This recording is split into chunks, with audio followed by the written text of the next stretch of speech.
Hey everyone, as we ring in this 2018 and watch 2017 drift away in the rearview mirror, just a little reminder to check out the Critical Breakdown on iTunes and leave us a rating and a review, because it feels real good when you do. And there's no better way to start the year than with just get that review out of the way, because you're going to leave one probably by September, and just do it now, and you don't have to do it in September. A 5-star review on iTunes. It's easy as that. We'll read it, too, because we like that. And we hope you like the episode that starts now.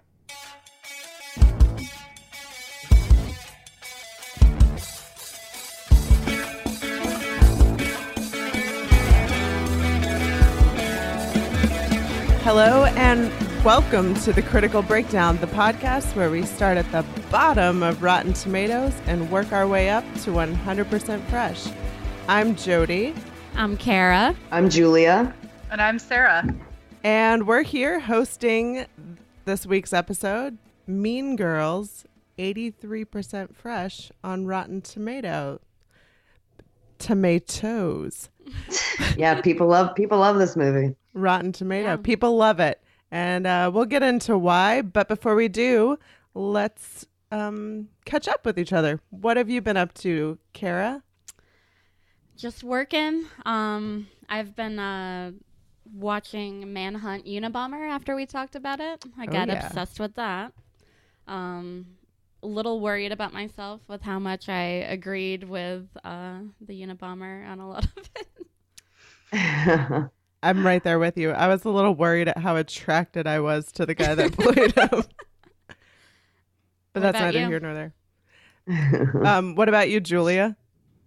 I've just been working. I'm working on an animated show at the moment. And I also am sick right now, so apologies for my unusually deep voice. And then in my free time, my limited free time, I just watch Riverdale. That's my current obsession. Oh, I love it. It's so fucking stupid. Sometimes you need a show like that. Sarah, what about you? We have recently had some work done on our house, so we're just getting back into the house now and having to wash and totally reassemble my kitchen. But in our spare time, we have worked on a Westworld rewatch because I slept through half of it the first run. Me too. And I'm not any more enthused about it after the second watch. Yeah, kudos to you for watching it a second time. I don't think I would be able to do that. I couldn't get into Westworld. It was a little too rapey for me. Yeah, I think I'll just pass on the second season. Yeah, I have no interest in watching that. I also have been watched Manhunt, and it was really good. And then we had snow in North Carolina last week or the week before that. I don't know. I didn't work for a week, and I watched all of the Hulu original series Difficult People, which is pretty terrible. But I enjoyed watching it because I've watched that on like hangover Sundays before. Yeah, I feel like I can really relate to the female lead and what a bad person she is. So it's enjoyable to watch. Like a more extreme version of myself. Cool. So let's just dive right in to Mean Girls. Carol, will you hit us with that box office totals? This movie was totally super popular. Yeah, it was huge at the time, and it's still really big in a pop culture type of way. It opened in 2004. It had a $24.4 million opening weekend. Domestic total, $86 million. The budget was only $17 million. It opened number 1 ahead of Man on Fire and 13 Going on 30, which for kind of a new crew of people involved is kind of a big deal. Hey, wait, it opened the same weekend as 13 Going on 30? Yeah. Oh, wow. That's an interesting choice. Two girl movies on one weekend. That was a I feel like that's like those are both for the same audience. Like that's strange that they did that. Yeah, double feature. Sure. Oh, I just got an update. It was not the same weekend. But 13 I see. Yeah. So I guess 13 Going on 30 was maybe a couple weeks old. But they were in apparently the theaters demographic still went out to the theaters though if they were both in the top 5 that week. Yeah. Yeah. teenage girls and young ladies, they have a lot of money. We're willing to spend it to see. Yeah, and I think Movies Mean Girls about was girls. one that like people went to watch multiple times. I went to see it on a first date. How did that It go? was my first date with Tony. It ended in a 7-year relationship. So it all worked out. Yeah. I think the biggest thing that stands out to me about Mean Girls, thinking back to it, is it was really the last time that we saw Lindsay Lohan in like a successful movie. Was it not? I thought she did Herbie Fully Loaded after this. I think that so. was before Mean Girls. Or was there 2 Herbie movies? You know what? You're asking the wrong person. If there are 2 The only Herbie thing I know movies. about the Herbie movies is that they had to digitally reduce her breasts Did they? because they were too sexy. They were not friendly enough for Disney. Yeah, Disney, they were too okay. big. Wow. It's interesting that they cast her at all if that's not what they were looking for. Yeah, she or has very that notably large breasts. Herbie Fully Loaded was 2005, so that was after this. Oh, wow. Oh, Okay. wow. Okay, so that was not any of our. Well, because I demographic remember being movies to see. upset that she did Herbie after this. Because this Mean Girls came out and it began my kind of Lindsay Lohan infatuation period where I was like, oh my god, she's so hot. And then she did like Herbie Fully Loaded. And I was like, oh, I'm not attracted to her at all in this film. And Did and she then it have just, anything never- like successful after Mean Girls?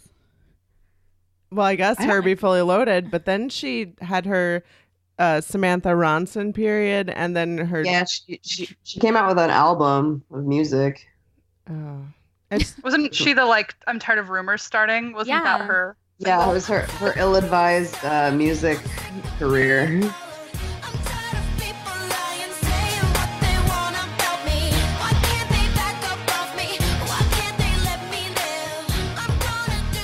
I liked that song. I was hoping that they would use that in this episode for like the Oh. intro outro music. that would be a Hey, great they still song. can. That or it was in the same vein as Paris Hilton's "Stars Are Blind." Like, Yeah, where it took Mm. nothing to make an album. Like, oh, you're famous. You remember Lindsay Lohan's song, "Father to Daughter to Father"? Yeah. her relationship. I remember with the her video. dad.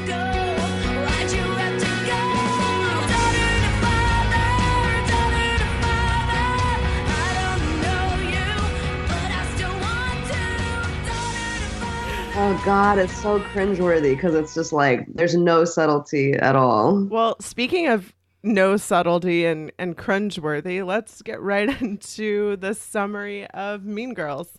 Okay. There's your hashtag bring her back for the That's week. our bring her back. I think overall plot synopsis: Lindsay Lohan plays Caddy, a new girl at school who has been magically shielded from what being a high schooler or a girl who's been exposed to unrealistic beauty standards are.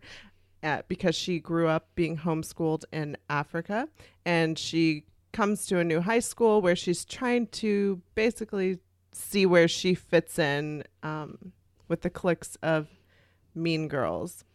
And there's a lot of time devoted in this movie to these just jokes about like her name being spelled different than how it sounds. Like it's spelled Cady, but it's like Caddy, but it's pronounced Katie. And I'm just like, it's so not interesting or funny. Like And I'm it like, doesn't what was? like lead to anything. It doesn't lead to Like anything. you would I think somewhere along the line there was a purpose for her name to Yeah. be Caddy. Well, It's I'm glad such you an said uninteresting detail. because Oh wait, there is. There is? Yes, Tina Fey. Is it a throwback to Elizabeth Cady Stanton? Yes, it is. And girls' rights and the female empowerment. Yep, it was Oh, seriously? Tina Wow. Fey's shout out to our favorite suffragette. Yeah. Wow. Wow, that is really because she is the least likable character in this film. Yeah. It's a really great way to represent Elizabeth Cady Stanton. Yeah, like, oh God, that's kind of upsetting. Before we go any further into the plot, why we picked this one, I don't really remember why, other than knowing that I thought I kind of liked it when I watched it, but I hadn't seen it in 10 years. Yeah, I Anybody really else? liked it when it came out, but now it's definitely got some problematic things in it for me at this point. Like Tina Fey's brand of feminism is very strange and old-fashioned to me. It seems like she still has a lot of kind of issues with sex positivity and women, like, I don't know, being excited about sexuality. And there's also just a lot of problematic stuff with like homosexuality in this movie. For sure. And we're going to get into all of that. So let's just start right off the bat.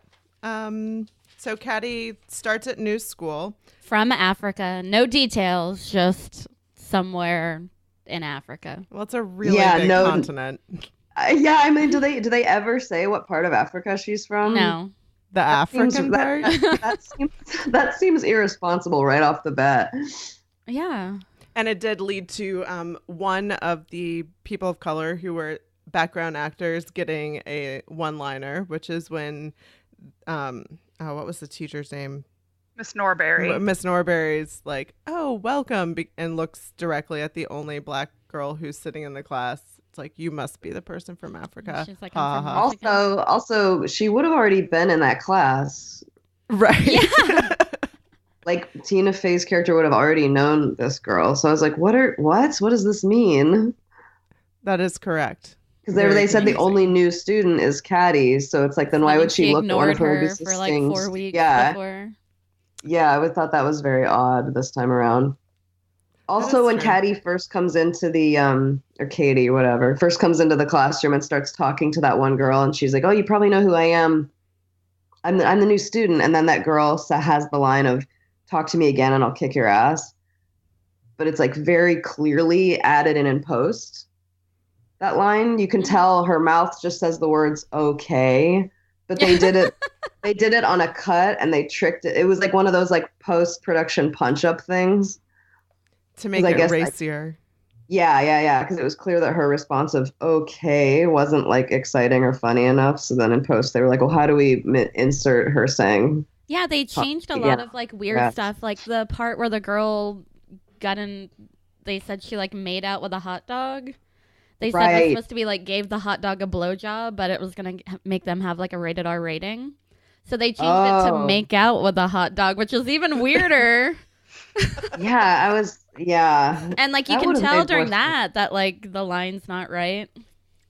Yeah, totally. Yeah, there's some weird like dialogue that doesn't match mouth movements happening in the movie.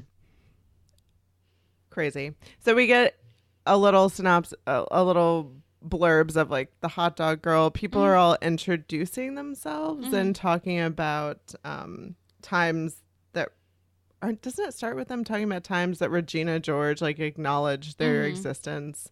Like, I heard she has a Gucci purse or whatever, some stupid bullshit that nobody cares about. And Katie's feeling left out. She doesn't know where she fits in, and as you do, eats lunch in the bathroom. Which people really disgusting. Do that? No, I no one was does really that. Grossed out both times in the movie where she's eating lunch in the toilet stall. Me too. I was like, dude, that is the least sanitary place to be consuming food. Like, go outside and sit on the grass like you did in that other scene. Yeah, but that's not the first movie I've seen where someone is new at school and eats in the bathroom. Like, where is that a thing? Obviously, someone's done it because it's been in a bunch of movies.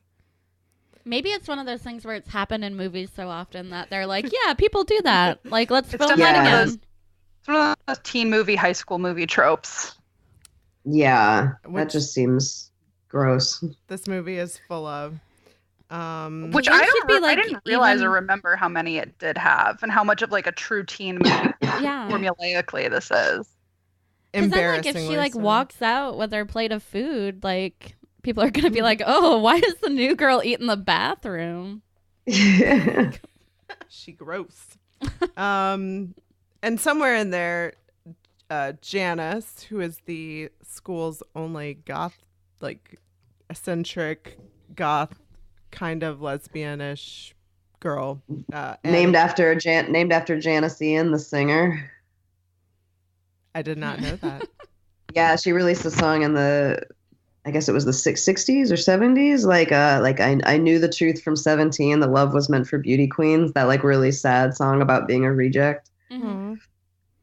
It's a really good song. I haven't heard it. Now I want to listen to it. So we got Janice and her sidekick, Damien, who is, quote, too gay to function. They reach out and show Katie, I'm going to call her Katie the whole time, show Katie some kindness in a weird way. They sense there's another outsider in their midst that they can bring under their wing. Yeah, they gave Daniel Franzese, they gave him like all the funniest lines in this movie. Mm-hmm. Yeah, he was pretty funny. I had problems with, I mean, The stereotypical, him being such every stereotype. It's like, oh, I love musicals. I love Pink. It's like he's gay, but we're not going to go any deeper into it at all. Yeah, we on a definitely very won't. surface level. Yeah, we will not. We definitely won't show him like being interested in anyone or like hooking up with anyone at the end when everyone else hooks up with other people. You know. Yeah, because if we sexualized him or like let him have a sexual interest in another guy, that wouldn't be cool. So No, it's not only safe. cool. It's only cool as a joke, your queerness. Correct. Which is why later when somebody in the burn book, we've all seen this movie, no spoilers. When the burn book comes out and Janice sees the part about Damien being too gay to function, she's like, it's only okay when I say it. Yeah, I was like, why? Yeah. Too Gay to Function was the name of my Mean Girls fantasy football team entry. It's a good name. So this is an aside, unrelated. Before they go out to, where did they go? What do you mean? It's not memorable. Like when she meets them, then they go out to the. They go to the mall. Oh, right? she asks like They go to the where football you mean? field. What, Oh, you yeah. mean at They like school? skip a class. Yeah. Okay, Yeah, yeah, they skip class together. Yes, And then the plastics come out during their gym team, and that's where we meet the plastics the first time. Tell us Yeah, about them. the slow motion shots of all the plastics coming out. It's the first one is Chloe. Wait, what's her name? Not Chloe. Amanda Chloe? Seyfried. Amanda Karen? Seyfried. Yeah, who's the dumb one, and then there's the other dumb one who's more of a gossip, who has everyone's secrets, and That's that's Gretchen Wieners. Gretchen Wieners. Her dad invented toaster. No, it's not Gretchen Wieners. Yes, it is. Yeah. Really? Gretchen Yeah. Wieners. She's a Jewish American princess. So we have all of our stereotypes. You've got Karen, who's your dumb blonde. You've got Gretchen, who's the Jewish princess. And then you have Regina George, who's just the backstabbing bitch. Yeah, I will say, like, I got to agree with, there's a line that Janice has later where she's just like, at least me and Regina are like upfront about being mean and who we are. And like Katie is a way worse person because of how just manipulative she is. Yeah, so the whole thing is that they get Katie to kind of go undercover with the plastics once they like take interest in her. She's the mole. But then she like falls fully in it, like with no hesitation. You don't see her in the middle of it like, oh God, who am I? What am I doing? She goes. Yeah, it's from, almost like she had no personality before and she was just waiting to absorb whatever like happened. whatever clique it was that she fell into. Which was the plastics. But the other weird thing is like she was already friends with the other two. Yeah, but Janice and Damien were like excited for her to start hanging out with the Yeah. plastic. And They kind of pushed her toward yeah. them. Yeah. Which we Yeah. find out later that the reason Janice and Damien were pushing for her to infiltrate the group was for Janice to kind of exact her revenge on Regina for their fallout, which we'll get to later, I guess. Yeah. She seemed kind of into being the mole and being there in an ironic way until she meets the love interest, the guy. And the guys really aren't that important in this movie. And I don't remember any of their names. Aaron was Samuel. the main Oh, one. he was so cute. He sits in front of Katie in math class, and she's really good at math, but she realizes she needs to pretend to be dumb to pique his interest. Since she has no personality to use. Yeah, definitely not. That would not be interesting to him.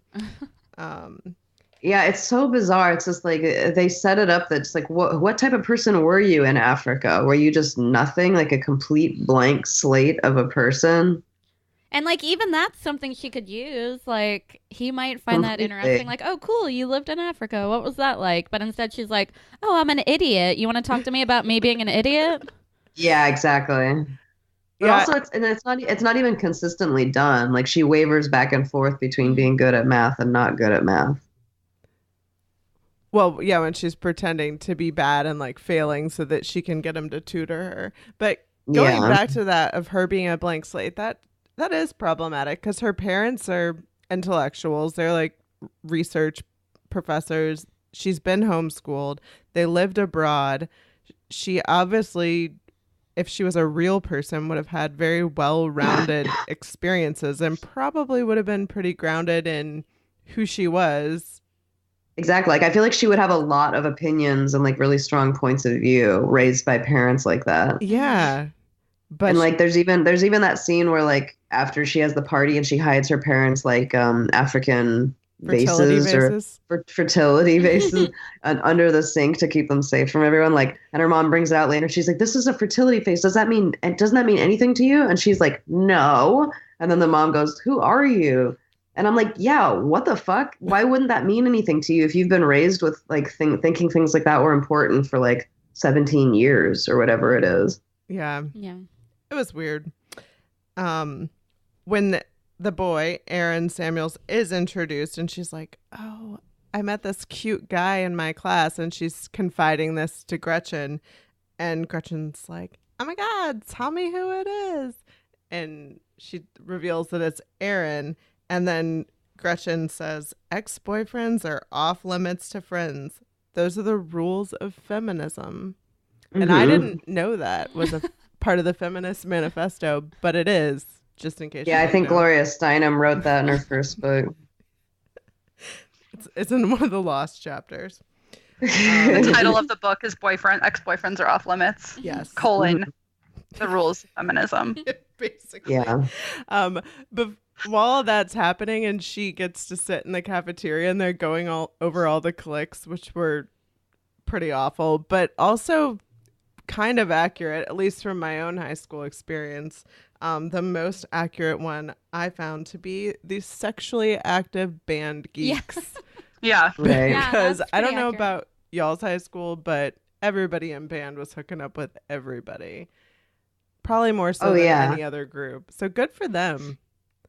What is it about band kids? Is it because they have to like go away sometimes on trips, like out of town to play band shows? If I had lived in Massachusetts, if I had stayed in Massachusetts, that probably would have been the clique that I ended up in. Wow. my boyfriend from Massachusetts. I was learning to play the tenor saxophone when we moved to Greenville. Party. My boyfriend was in the percussion section. My best friend played the clarinet, and her boyfriend was also in the percussion section. Did you keep up with them when you moved? A little bit. Just kind of one of those things where, like, whenever was back in town, we hung out once.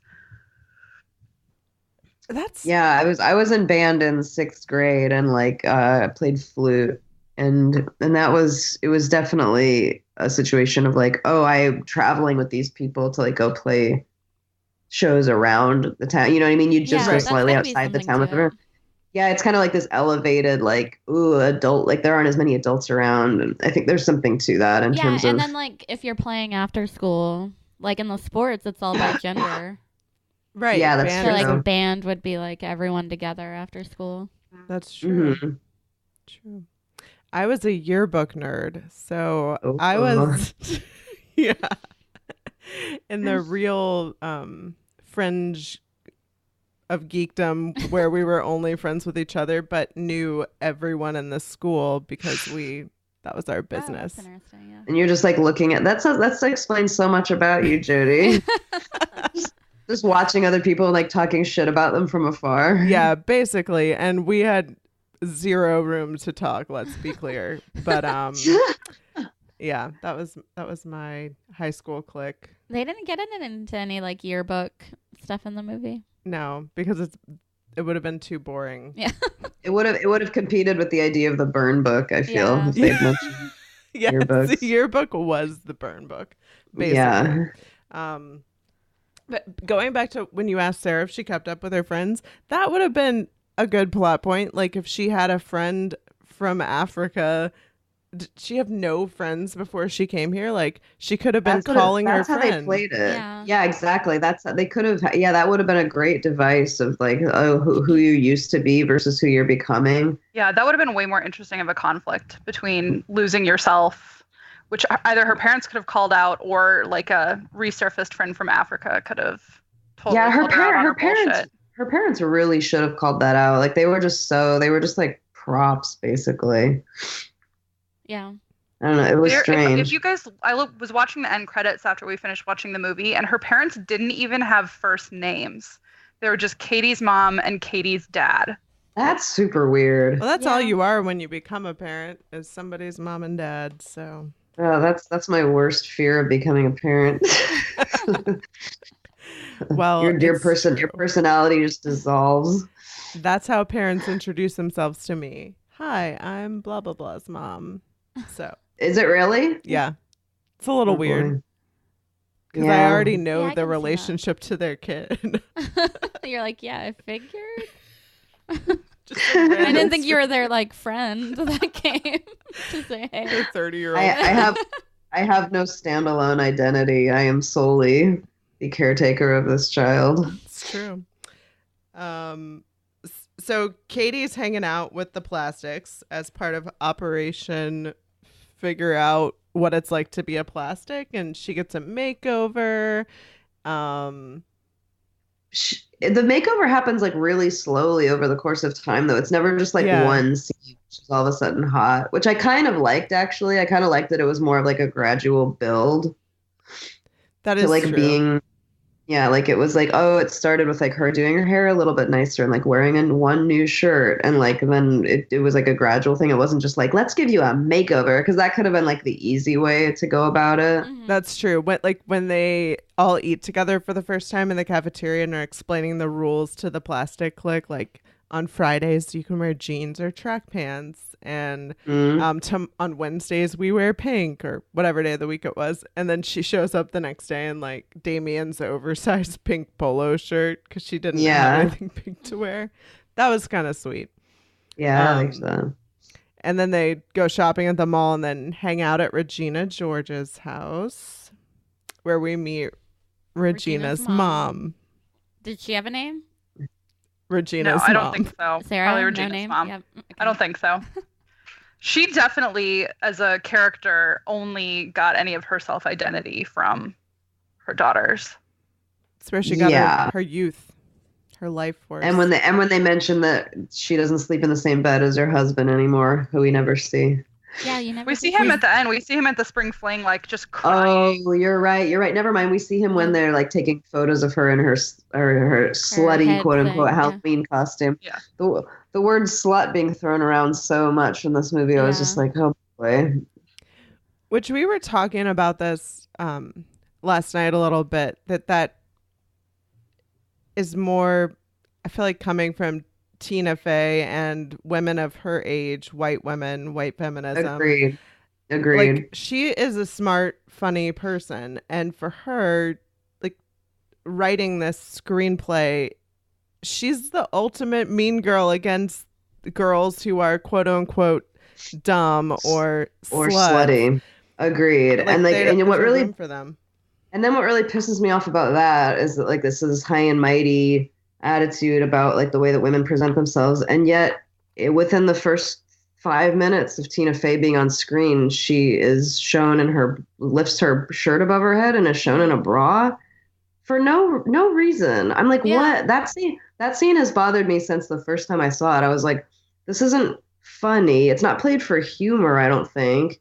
Is it played for titillation? I just don't understand why that scene is in the film. Like there's not a clear takeaway from that moment for me.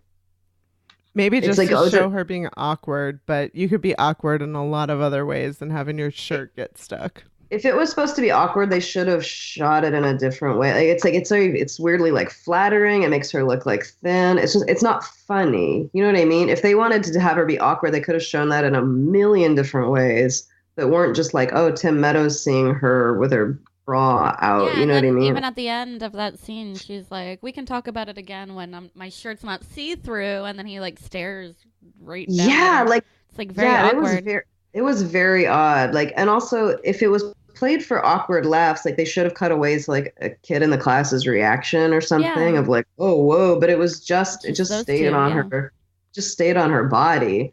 And then I'm like, I just didn't get that choice. And then like the slut stuff, it never evolves. Like there's that one part at the end during the assembly where Tina Fey gets to like ride on her high horse and say, calling each other sluts and bitches just lets men call you sluts and bitches. When we've just watched 90 minutes of perpetuating that behavior. Yeah, exactly. Redeemed by 1 second. Yeah. And it was very redeemed is maybe not even the right word to use there after 90 minutes of listening to it. And that was and that's such a weird lesson. It's like the takeaway should be that like it's okay to be a slut. It's okay to be a bitch, rather than like just like, oh, don't let men call you these things. I don't know. It just felt really weird. Well, and I think that's one of the things that was problematic for me is it at the end they want to wrap everything up neatly with don't do that because it lets guys treat you that way too. And there was very little interaction or plot character development with any of the male characters and no soul searching as to what causes girls to treat each other that way. Like what things in society make women jealous of each other for stupid things and then put each other down and slut shame. Like that it takes misogyny and makes it a female problem instead of saying like what are the men's how do they fit in here? Yeah, because even when they have the assembly, he's like, junior girls go to the gymnasium now. Yeah. Like they didn't even. No, not to the boys. Yeah, that like was boys, take the day off. That was also straight. Yeah, exactly. That was also just super weird to me. I'm like, wait, what the fuck? What are all the boys doing right now? They just get to like fuck off when like they're the reasons for most of this is like the way that women want to be seen by men. I don't know. It's just. It felt very like certain parts of this just felt extremely how far the feminist movement has come now versus where it was in 2004. Yeah, it felt very very old fashioned. So back to cool mom, not just a regular mom. Who is only 7 years older than Rachel McAdams in real life. Right. I know. That's amazing. I know. Wasn't Rachel McAdams 27 years old when I they think shot like this? 25 or 26 maybe. Which is really weird. I feel like when I was in high school, nobody, even the really most popular, hottest girls in school, did not look like that at all. Mm-hmm. But now, holy shit, like some of these like 8th grade, 9th grade girls, I would have never had hair and makeup and like be as put together. So for 2004, I feel like the way everyone looked was very unrealistic. But now, like you could walk into a public high school and see kids looking like that. I don't know. Totally. Looking like they're 30. But they're at Regina's house and then they bring out the burn book. I don't know why they bring out the burn book. Did somebody piss like them one off? of them? No, one of them just grabs it off the shelf and she's just like, "Oh, I remember this. Remember when we used to do this?" It's just like they just happen across it and it's like a fun memory of theirs. And that's when they add the to gata function. Correct. Yeah. And Katie is the one who puts that in. Or she says, somebody talks about Damien and Katie's like, oh, he's too gay to function. And then one of the other girls like, oh my God, put that in the burn book. That's hilarious. Yeah. And then she gets to write it down forever. That was another thing that was weird to me. It was like, is Damien the only boy in that book? I can't imagine that that's true.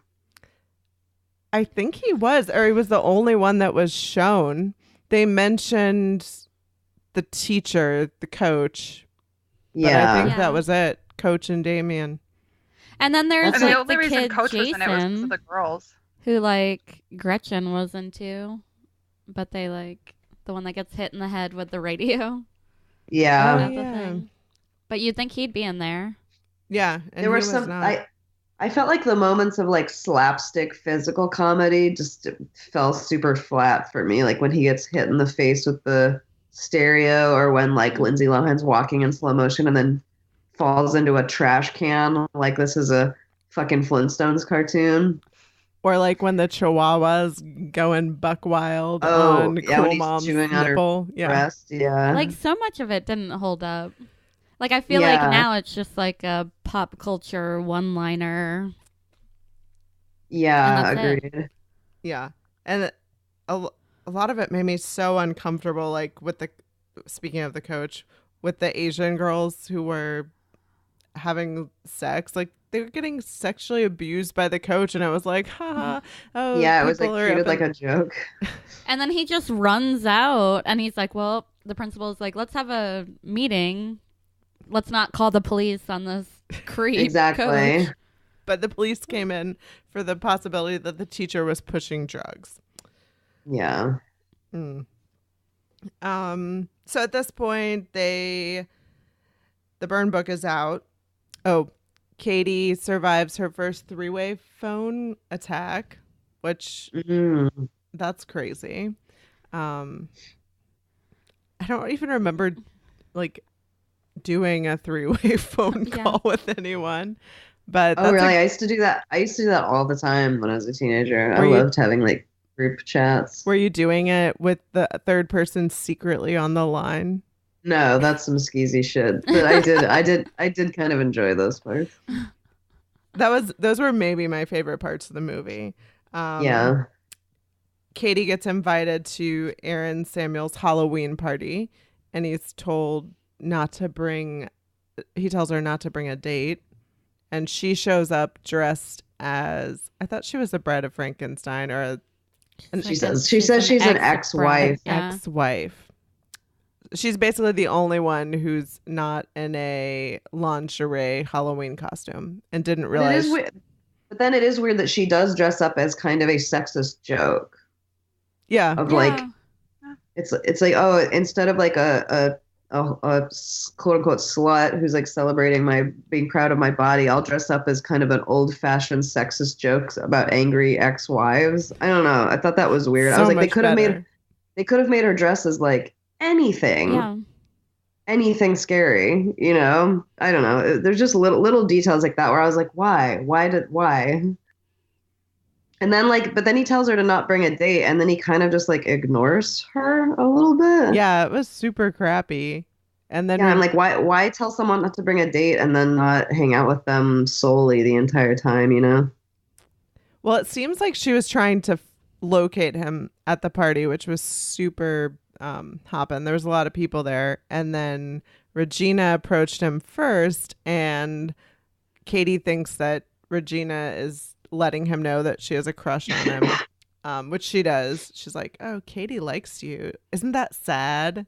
And he's like, oh, that's kind of cool. Like, I like her. And she takes it overboard. She's like, he writes Mrs. whatever Samuel. Mrs. Samuels on all of her notebooks, and she picked up one of your Kleenexes, and she's going to do voodoo on it to try to make you love her or whatever. Some stupid shit. And then she leans in to kiss him, and he fully engages in that, and then decides to date Regina again. Yeah, like he's kind of a shithead. That totally discredits like teenage guys and the power that they have to also like not forsake all of the mean things that she'd done to him in the past because she's a hot piece of ass. Yeah, 100%. He's off the hook because she threw herself at him. Yeah, like he is a bag of garbage, that guy. Yeah, and when they first say that they dated before, I was waiting for them to like explain it because they're like setting it up like he's normal. Well, why did he date Regina? And why did they break up? and Not a great person. Yeah. yeah. I don't know. I guess we're just not supposed to look past his dreamy brown eyes and swoopy hair. Yeah, like the part where Katie asks him, like, why do you like her? I was like, yeah, why? Why Yeah. do you like her? Like, I was waiting for a better explanation because it's just like, she is just a straight up monster, you know? Yeah, and when she's like trying to win him over, and he's like, "You're a clone of her, Yeah, I'm But like, I'm but yeah, dating her. but girl you like her." Yeah. Yeah, you clearly are into her. It was so weird. Yeah. So Katie storms out of the Halloween party, goes and finds, I think at that point she goes and finds Janice and Damien. And they start Yeah. like plotting to. Or is that when she blew off? She blew off Janice's art show. That's No, not that's But not that's till later later. when That's she's in later. full plastic mode. Okay. The Halloween party is kind of the catalyst for the whole. Gotcha. They meet in the basement. They make the plan to take down Regina. They make this plan that then they just write it down, but then they don't do anything for like months and months and Yeah. months. Like that was very strange to me. That it's like, oh, we have we got to ruin these 3 things about Regina. Hot We're just gonna body. do- Yeah, the And then that's they- what I remember. and then- Hot yeah. body, Her hot her body, boyfriend. her army of skanks, quote unquote. Who Which is Katie just is a like- part of. who you're now. still hanging out with. Yeah. Yeah, And what was the third one? Oh, boyfriend. Cute boyfriend. boyfriend. Okay. Mm. So then it's on. War. I mean, it's on kind of the thing. It was like Peppermint foot there's one scrub. line. Yeah, there's one line where it's like it had been months and all we'd done was make her face smell like a foot. I was like, that's the worst thing they could think of was just to put foot cream in a face cream thing. I was like, foot cream is not really that much different than face cream. And it made her skin supple, and Aaron liked the way it smelled. He was into it. Yeah, They cut Yeah, the with- holes in her tank top, and then everybody started wearing boob showing, Yeah. or they bra just, like, showing copied shirts. everything.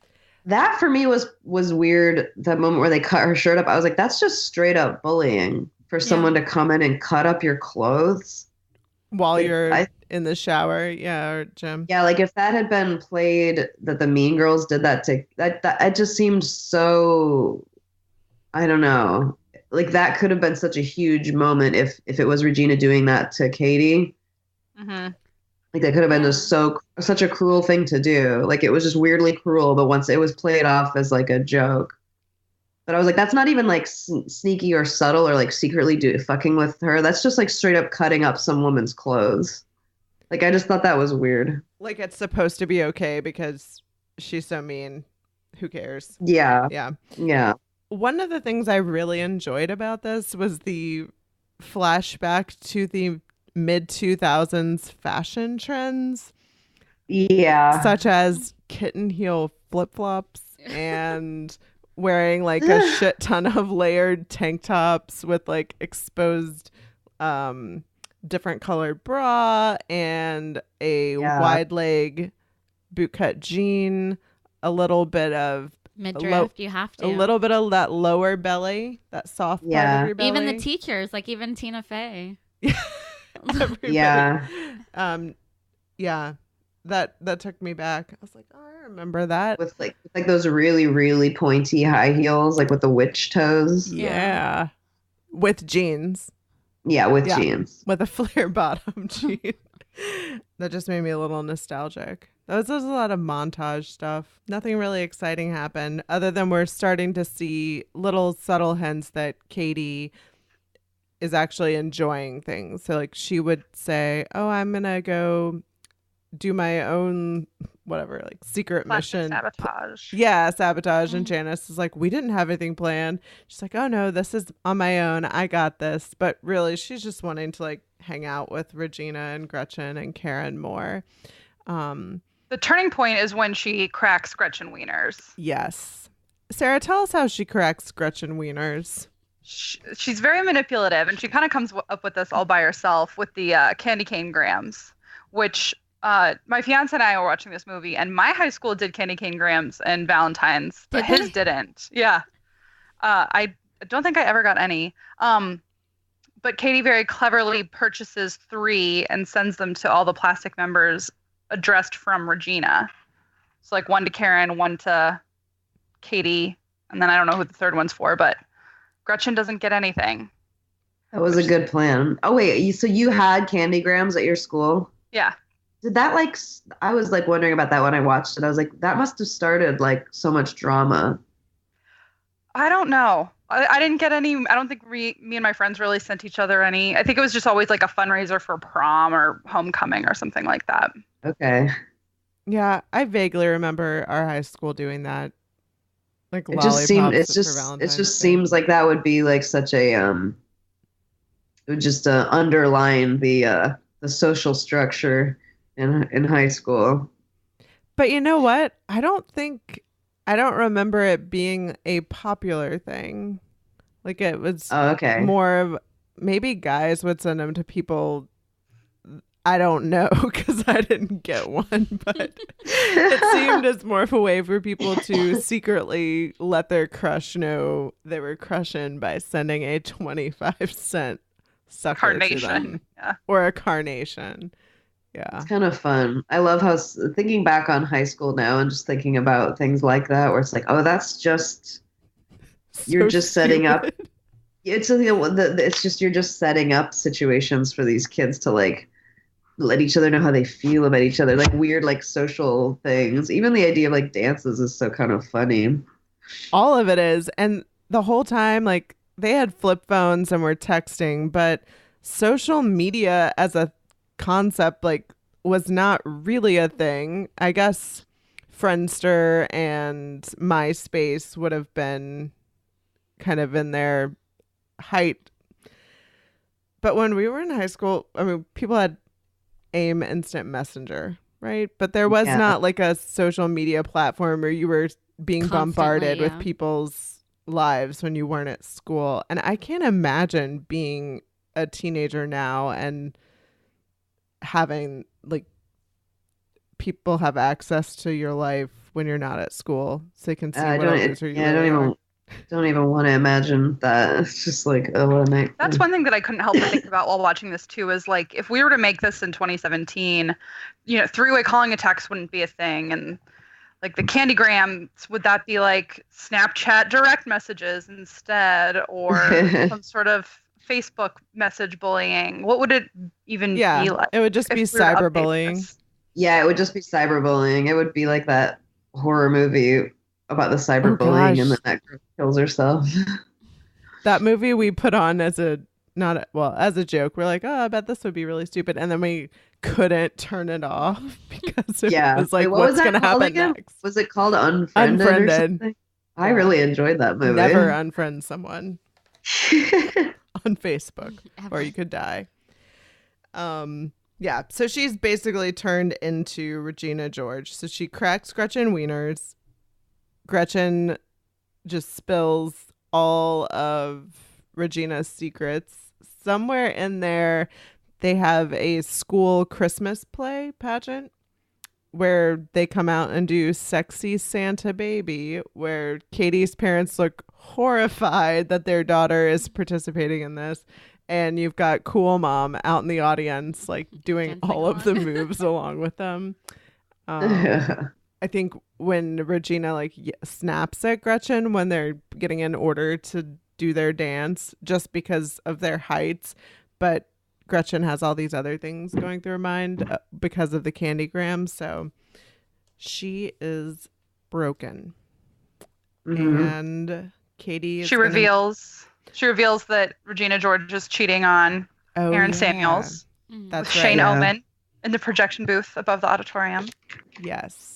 So she spends a lot of time trying to get Aaron to catch them in the act of cheating instead of just being like, I don't think she cares about you. Everyone's talking about how she's cheating on you. I don't know. Maybe that would be perpetuating a rumor if it wasn't confirmed, but that seems like a lot more straightforward way to solve the problem than for him to try to walk in on them while they're in the projection room. And that's when he walks in on the coach instead. Because then later she does just straight out tell him she's cheating on you, and then it has the intended effect. Right. Which, why didn't Damien or Katie report Coach Carr at that time? I know, that was also very troubling. Oh, yeah, I didn't even think about that. It's pretty gross. Yeah, they're like, oh, that's funny. Oh. And that it was like a thing, like later when the two Vietnamese girls like fought over him. Yes. They were like, oh, that was my boyfriend. And then the N-word is used, which was like, whoa. I did not remember that. That was taken out of subsequent, I guess, releases of it. But the one we watched, the Wait, Vietnamese... sorry. Say that again, because I had to go get my box of tissues. It's okay. What was taken out of subsequent releases? That when the Vietnamese girls, I think they used it when they were fighting about the coach being both of their... I didn't remember that. Quote, like lover, but really abuser. She says the N-word, the Vietnamese girls do in their conversation, which maybe... Wait, what? Yeah. Yeah, at the end during the assembly, they're like talking it out, and in the subtitles, the one calls the other girl. She's like, "N, please." Oh my god. Yeah. And Tina Fey, because she doesn't understand what they're saying, is like, oh, "Okay, let's move on." And it's never. It's wow, just, like, that's left there. so weird. And like, if they had actually said that, like, there's no word. Well, maybe there is. I would assume there is not the N-word in Vietnamese. So wouldn't she have just said it? Yeah, and then it wouldn't have been subtitled? That just seems weird. That's clearly a joke written by a white person who has not done their homework. Tina Fey. Yes. Yes, Tina Fey. Yeah. Kara has the screenshot of it pulled up. So that was problematic. God, is this making me just really hate Tina Fey? Yeah, I have a lot of issues. I mean, I like a lot about Tina Fey and what she's done, but I also have just so many issues with her. I think she can just be incredibly judgmental and like up on her high horse, and I don't know. There's a lot of like problematic white lady shit going on with Tina Fey. Old fashioned white lady shit. So they've kind of cracked the hot boyfriend. Katie's also feeding. Oh yeah, the protein these bars. protein bars. Yeah. That are making her fat.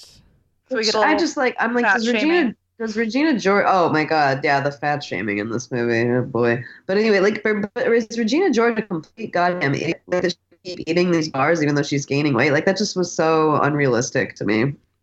Well, every time she would be like, I feel bloated, I don't fit in any of my clothes, then Katie would be like, that's how it works. First your body gets rid of all the carbs, and then you're running on water, and then the water will go and you'll just drop 10 pounds overnight. It just really didn't seem... Regina George didn't strike me as someone that would like buy that. No, I don't think so.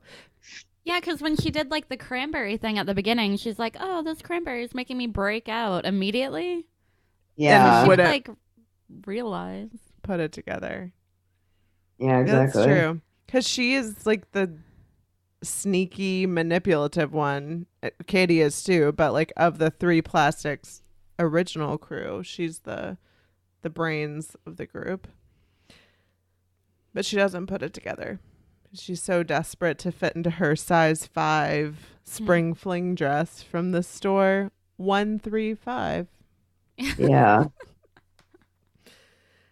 So there goes the hot body. Yeah, her hot body, because she's obese destroyed at that point. Yes, she's like morbidly so. Disgusting, not healthy at that point.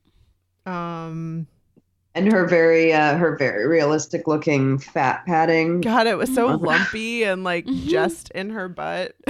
Yeah, it just looked terrible. I feel like they just put a adult diaper on her and then put some juicy sweatpants over, and we're like, that looks real. That's how people get weight.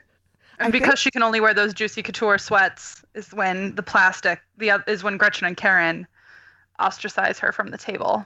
That's right. She's not allowed to sit with them. That was one of the parts that I thought was funny. It wasn't even really funny. It was when Gretchen was at her breaking point and talking about all the shitty things Regina had done to them, and talking about she couldn't wear her hoop earrings, and that was like really sad for her. I enjoyed that part of the movie, not as a comedic thing, but I just like that part. Yeah, me Because like, too. why did they just? I don't know. That you would And then do we ever like even see Regina wear hoop earrings? No, we don't see Regina wearing hoop earrings, and the fact that you would be like seeking someone else's approval that much that you would stick around and be friends with them even though they're treating you like shit. I don't know. Like, I don't. Maybe I just don't know enough girls, but I can't imagine people doing that. I don't think it's just a girl thing. Also, I think that was a lot of. Also, there was just so much of this from like this isn't something that only girls do. This is something that like human beings as a whole do. But the fact that they would just sit there and be like, "Okay, I have to because she said so," instead of being like, this sucks. I'm gonna go find some new friends. I don't know. Yeah, and then like the Katie side of it is like her whole catalyst at this point is Aaron, who she still doesn't even know. He's hot. Yeah, he has like no personality, and all he is just hot. Because kind of at that point she was like on her own, not really like hanging out with Janice and Damien at all. To be fair, I remember being a teenage girl at one point in time and having like absurd crushes on guys at school just based off of how they looked. And they were probably really shitty people, but I was like, oh, he's so hot. Look at his hair. Look at his eyes. And now like I can see those guys on Facebook and they're like bald and old and like have 3 kids. And I'm like, oh my God. Remember when I had a crush on him? Ugh. Yeah, I mean, that is a good point. I guess high schoolers are often are. I mean, that'll be enough. Your hormones are going full speed ahead. You're looking at the outside first before you look at the inside. Especially if you're like socially isolated and you don't have the chance to talk to people, you're definitely basing it off of who looks good to you. Yeah. Which can go both ways because guys will do that to girls, but girls do that to guys too. Yeah.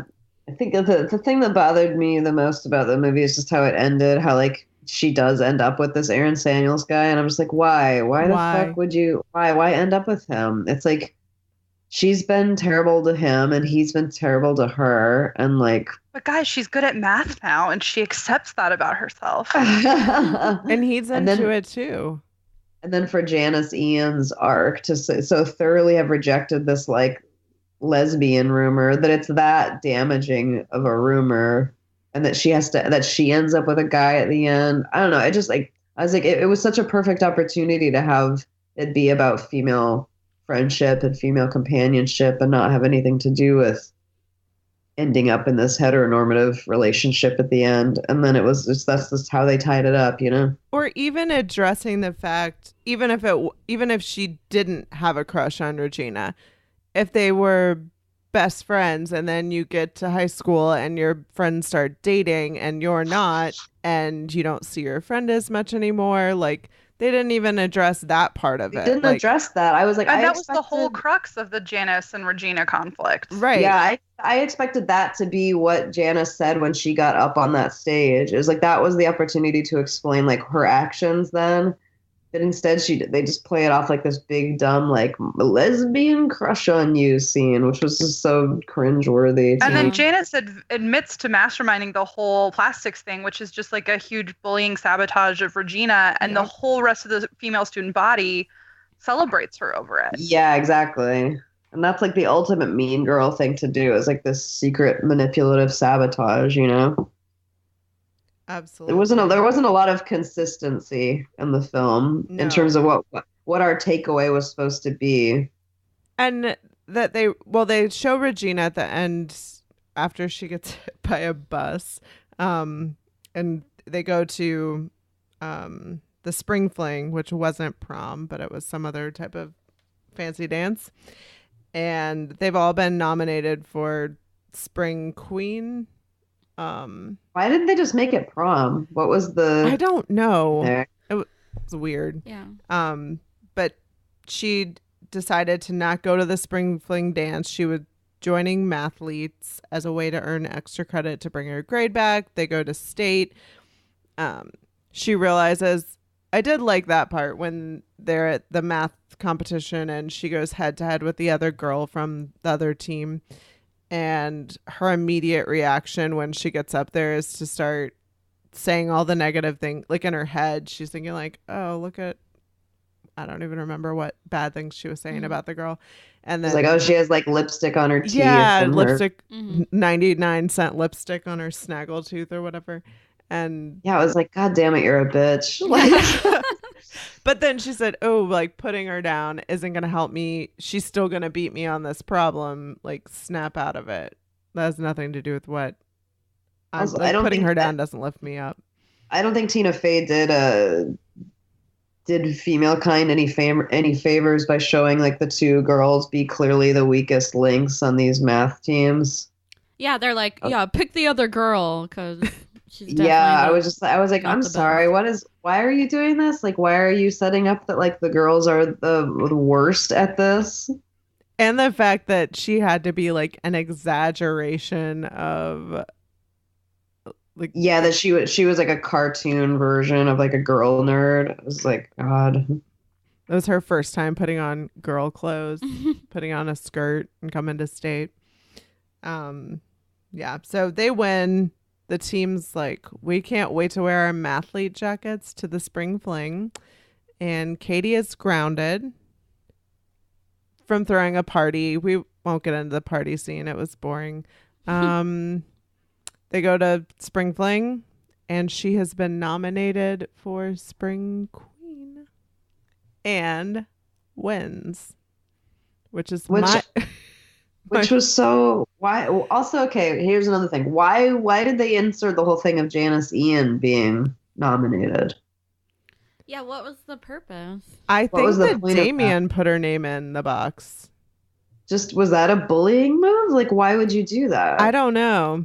But I think that Damien put her name in because when they were when they announced the court or whoever the runners up were over the school intercom, she looked at Damien and was like, I wasn't supposed to be in there. And he was like, whoops. I really Little don't. whoops face. Yeah, that seems so weird to me. Like why would she be nominated for that? But Katie was in the box and Damien did not put her name in the box. I think because she was like, oh, I actually got nominated. Right. I think it was supposed to be Gretchen.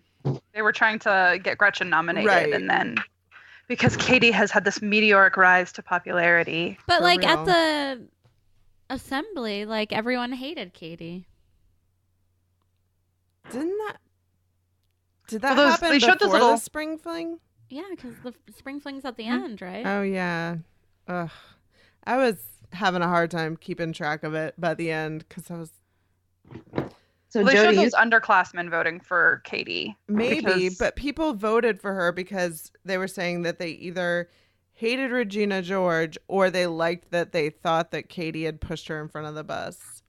So she decides to like make her amends with everybody in her speech. And then we have what I am coining the loaves and fishes miracle crown, which she's able to break into an infinite number of pieces to share with all the girls who were at the dance. Mhm. And I was like, surely, like after she broke it into 3 pieces and shared them, they'll stop. But then they just kept cutting back to her, like And she's more tossing and out more. handfuls of crown. I was like, where is it coming from? Is this supposed to be like a joke and funny? Because if it wasn't, I thought it was funny. And that was my takeaway. There's enough to go around for everyone. So Jodi, you clearly did not like this film. I really hated it. It was not funny. The things that were funny to me rewatching it was maybe like Tim Meadows, the lines that he delivered as the principal, like his affect, some of his lines were funny. That was probably about it. I liked when he talked about his sister's son, Anthony, because I did teach a student named Anthony. So that really? made me, yes, I have. That's funny. It made me chortle. But yeah, there was no redeeming qualities. Like, it didn't leave me with a message of like, oh, girl power. Like, they solved their problems. I just walked away with, this is so unrealistic. Like, you would never have a gym full of girls like have a heart-to-heart moment where they realize all the stupid shit they'd done to each other. They never address why they did it in the first place. And then you have like Gretchen going back to a queen bee type relationship with the Vietnamese girls. So that group clearly wasn't impacted by the statutory rape. Yeah. yeah, by that. No big deal. Regina finds her place in sports, and then Karen. What happened to Karen? Like everybody got a chance to attempt to show, but Karen just puts her little sad backwards case sparkle and she did the morning weather announcement. Yeah, oh, she did. God, that was awful. Which was ridiculous. But like, also it was such a missed opportunity to call out some, like with Regina George finding comfort in sports. Like, I'm like, oh, because she was so threatened by lesbianism earlier in her character arc, and now she's entered into this world where clearly that's a safe haven for young lesbians, is like in athletics. Yeah. And like, I was like, they could have called that out and been like, oh, maybe Regina is like a closeted lesbian or something like that. I don't know. Like, I was just, they could have just made it way more interesting. Yeah. I don't think that it felt like a missed couldn't make it. opportunity. This movie could not have been made in 2018, 2017. No, people would rip this movie to shreds if it came out now. Like, they would be so upset by this film. And rightfully so. Yeah. We've talked about a couple of the changes that we would make if we made it today, as far as conflict and some of the devices. Is there anything else that if you guys did have the opportunity to remake this movie about bullying among women, what major changes to the characters would you make? Have it end where the girls actually learn something, and where it's not about men. It's not all about like how men see you and perceive you. Yeah, I think the bigger problem is that this movie doesn't need to be made. Like this movie, Mean Girls, if you were to rewrite it, it wouldn't even be this movie. Because this is all just like in a bubble of girls treating each other like shit because they're quote unquote mean. Doesn't explore any other reasons why. And everyone is just such a stereotype of like the worst things that we say about other girls. I don't know. I just feel like this movie, the movie is so dated. I mean, it's based on a lot of the ideas are based on a book that came out around that time period called Queen Bees and Wannabes. And like, which was a book that my mom actually read when I was a teenager to like gain insight on like female cliques and drama. And anyway, but like, it just, I feel like now it's not even it was just so of its era. Like, I feel like nowadays, if you're going to make a movie about this bullying, it would definitely be about like cyberbullying, which is something that a large part of is done by both genders. Like, I don't think this would be, it wouldn't be like such a cut and dry, like this is just what aren't girls ridiculous and manipulative and complicated. Like now it would be like, oh, dudes, equally ruin women's lives on the internet every fucking day. So like it's just culturally it's not as relevant now. Yeah, and I think that's one thing I didn't like there wasn't a breakdown of why any of them acted the way that they do. Right. Yeah. Like in some like I don't know, like landmark movies like Breakfast Club, they all have the breakdown where they talk about why each of them do the things why they they do. did. Yeah, that you're right. That That's just true, didn't Kara. happen. That didn't happen in this movie, and that's Yeah. so weird. It's so fucking weird that scene didn't happen, and that there wasn't a scene where Katie specifically addresses like, I would just here's what my life was like in Africa, and here's why I did this because I didn't have any friends. You know what I mean? Yeah. Look at the crazy shit people are willing to do to make and keep a friend group when you feel isolated. Yeah, if they'd set her up that her previous life she was such a loner and had such a hard time making friends, then her character would make so much more sense. Mm-hmm. That she's so desperate to do anything to like gain approval so that she can have a semblance of a friend group. But they just never set that up. So then it just her character was just very upsetting. Well, Yeah. and I think maybe part of the reason they don't explore that is because Tina Fey wrote this. Yeah. Mhm. Yeah. So, and I don't know if she wrote it by herself or if it was her and I would know everything turns into a team of writers, but whatever. She probably, like, if her mindset is that dumb blondes are just stupid bimbos, and if you're dumb, you're a skank, and if you're mean, it's because you're vapid and just obsessed with being skinny and hot and having a boyfriend and being popular. Like, as a person, I don't think Tina Fey appreciates or can understand the nuances of why people do the things they do. So to her, everyone's just surface level. She's so smart. Yeah, she's straight up being a mean girl by writing this film, as you said earlier. Yeah. So, and maybe now, 10 years later, 14 years later, I'm not good at math. Well, now they're making a Broadway musical out of Mean Girls that I think that Tina Fey is involved in. So it's like maybe it'll give them an opportunity to like. It.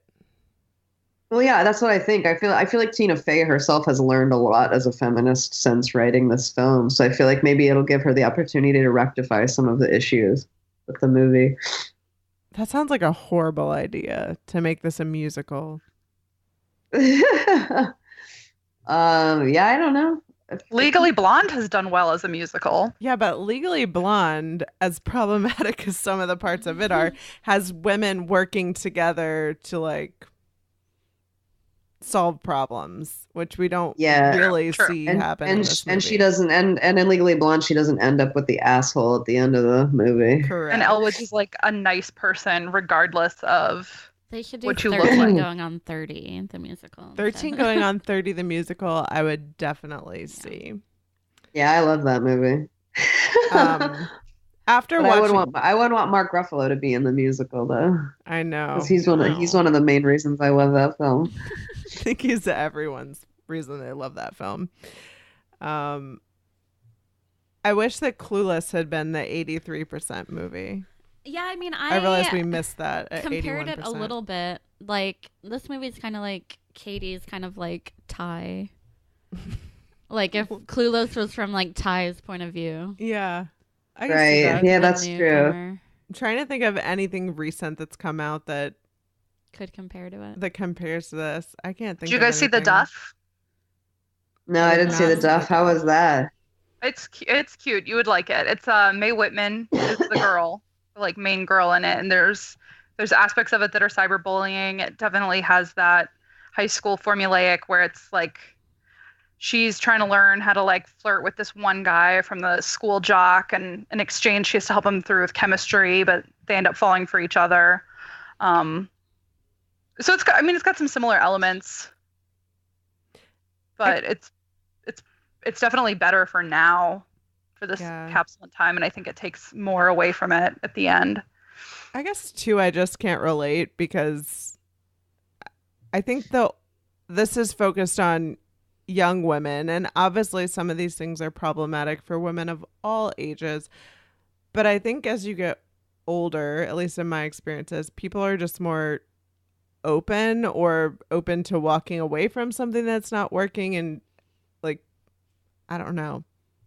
I can't relate to it at this I point. think that's in my not life. as. I think that's not as. Yeah, I think it's not as easy when you're a kid and you're in school. Everything seems so inescapable. Yeah. Like you're like, oh, you're trapped in this little box. Absolutely. But we're out of the box, and so Yeah. Now like, we're out of the box. we're free. Yeah. Yeah, I and mean, I don't hope. teen romantic comedies, which in some twisted ways, I guess this is kind of a rom-com because it does center on getting guess the the guy. romance- The romance feels so secondary though, like because we just don't really know that much about why they're into each other. And Yeah, he's not It's- interesting. it's not my favorite genre. So like, I guess I wouldn't know any other movies that compare to it because Yeah. Check out The Duff. I might. Okay. Is there any like crime or serial murdering happening in it? No. Jodi's No. out. Jodi, you should just watch 13 Reasons Why. I did watch all of it. All of it. Seems like And- you might be more into that if people are killing themselves. Yeah, I was very into that and into trying to figure out like what high school they were at where everyone was heavily tattooed. I think we might have talked about this last time, but I was It's like, also like the darkest high school. Like they never had lights on no. anywhere. No, No, that's the same as in Riverdale. Really? The lights, the lighting is always so dramatic. Like, how do these kids get anything done? It's so dark and Fucking dark. I might watch Riverdale. That sounds like oh my it. god, Jodi, Riverdale's real fucking good. Does You it gotta watch have like lots of gratuitous sex scenes and violence and mystery? Oh yeah, Okay. it's all about murder. It's a murder mystery. Because So there's like an Archie teacher affair, right? yeah, Miss Yeah. Grundy, who in the comics was a senior citizen, but in the I mean, that series, sounds hot. That's a hot name. yeah, Ooh, in the Grundy. series, she's a hot young thing. She's a pretty young teacher. Wow. I'm Might just have to saying. check it out. so good. I did like the Archie comics growing up. Betty and Veronica, all that. Then you're gonna love Riverdale. I hope it's accurate to the source material. It's not at all. True Archie fanatic. All right. So I think we're in consensus that anyone who would call themselves a feminist probably would not enjoy this movie. No, probably not. It's got some. I don't know. It tries. It tries hard. It tries, but it falls it- short. It falls short. It's an outdated version of 2000. It's 2004 feminism. Girl power. Yeah, it's yeah, it's flawed white feminism. And I think we'll, Heteronormative white. Middle class white feminism too, because Yeah. this is definitely suburbs of Chicago. Yeah. I don't know enough have- about Chicago to know that, but I believe you. So we'll put out the call if anyone wants to write a script for a film about intersectional feminism Uh-huh. in the 2018s. That's also think really funny. Please do it. There's a gaping hole waiting to Yeah. be filled. If this came out now, I'd want to know way more about the journeys of these two Korean girls and why they chose to do what they did. That should be the musical. Exactly. It shouldn't just be blown off as a joke. It should be like, wait, this is actually a huge deal. Yeah, and then it wouldn't be a comedy anymore. So that would be a whole other genre. Genre. All right. Well, thanks for listening with us this week as we took you on this exciting journey back to 2004. And where can we keep up with everybody? Till next time. Kara? You can find me on Instagram, I guess, at Miss Bolshevik. You can find me sick in my bed, nursing my cold. I'm on Instagram as Julia Vickerman. You can see lots of meal prep pictures on my Instagram, Tenowitz, In your new kitchen. in my new kitchen. You can find me being super fetch with my puppies. Oh, yeah, we didn't even talk about Fetch. On Instagram at Cowboy Schnoodle. Thanks for listening. Thanks, guys. Bye. Bye. Bye.